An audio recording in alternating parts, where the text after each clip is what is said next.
A recording has been started. Fantastic.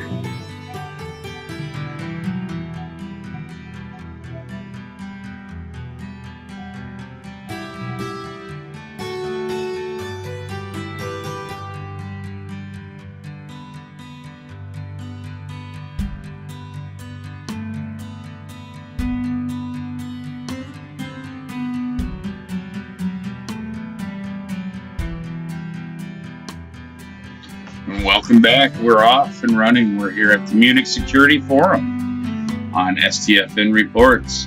Defense News. Former Google executive.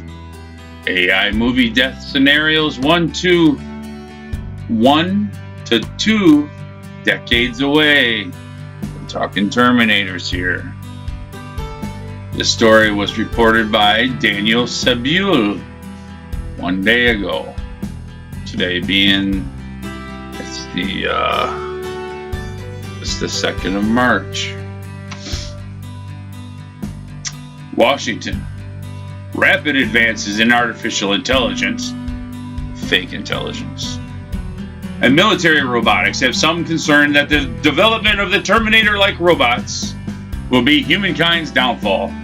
But that doesn't seem to worry Mr. Eric Schmidt, the former executive chairman of Google parent company Alphabet, who addressed the impact of technology and on democracy at the February 16, 2018 Munich Security Conference.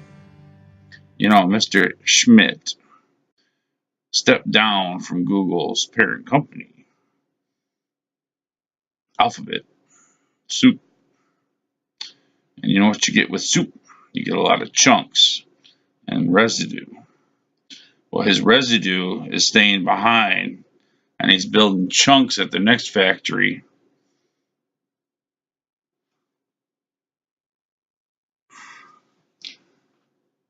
Everyone immediately, this is a quote, I better say it correctly. Schmidt says, everyone immediately then wants to talk about all the movie-inspired death scenarios. And I can confidently predict to you that there are 1 to 2 decades away, 2030. You got to get through the first agenda before you get through the second agenda, right? So let's worry about them, but let's worry about them in a while we're building them. We don't want you to worry about them while we're building them, do we? That would be awful cumbersome and difficult to jump through those hoops when everybody's watching us, concerned and all, you know. For Schmidt, the benefits of AI brings to health care and energy outweigh concerns of an apocalyptic robot takeover.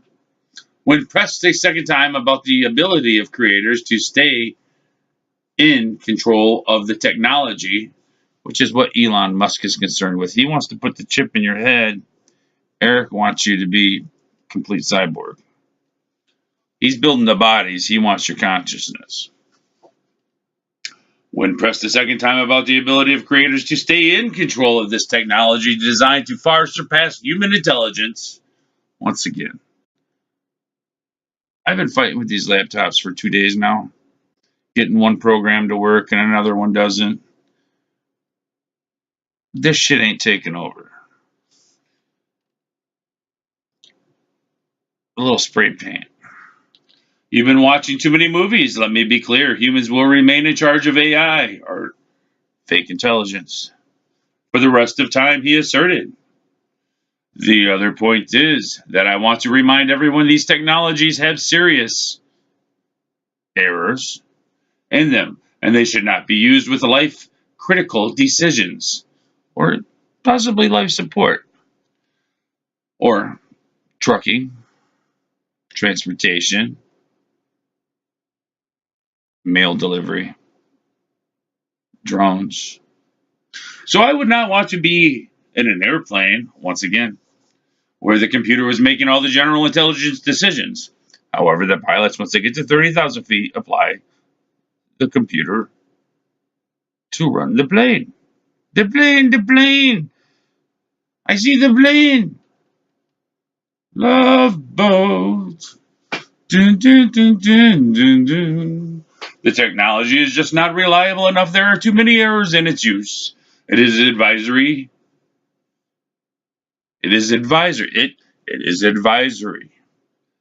Like the weather. We advise you to stay inside today. It makes you smarter and so forth, but I wouldn't put it in charge of command and control. How many kids are getting smarter on this stuff? I know myself, I used to remember a lot of phone numbers. I still got 5 or 6 in my head. Most people don't.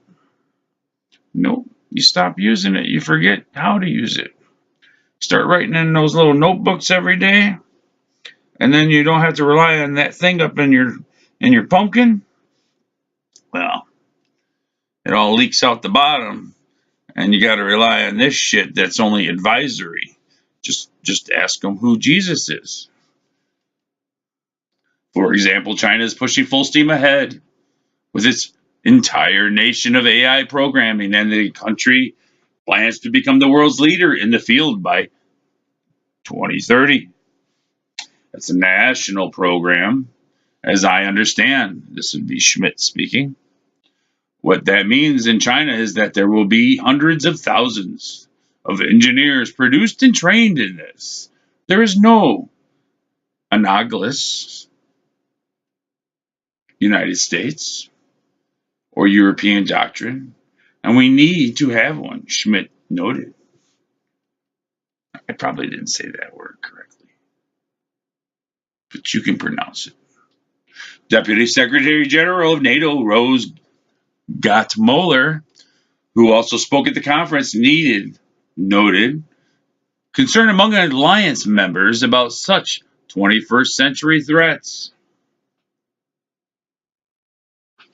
There is a worry now in NATO and among all member states that we are seeing new technology rapidly advancing in areas like artificial intelligence, cyber. There are new frontiers of technology that we have to keep a sharp eye on. We have to understand how they can emerge into the defense sphere, either as threats or as useful military technology, Muller said. Listen, we've all seen the movie with Whopper. Would you like to play a game? Right? Right. There's no winner at the end. It's annihilation. When asked if NATO should establish its own advanced research program, an institution that mimics, that means copy, the United States Defense Advanced Research Project Agency, Muller supported the suggestion. Quoted, I think in general it's a good idea, but I base that on my admiration of the history and the benefits that DARPA, Defense Advanced Research Project Agency, you know, those little robots I had on the other YouTube page there. I think in general it is a good idea, but I base that on admiration of the history and the benefits of DARPA that it has had for the United States, she says. And there we go. That's what we're looking forward to. Keep it coming. Keep it coming. Hugs and kisses. See ya.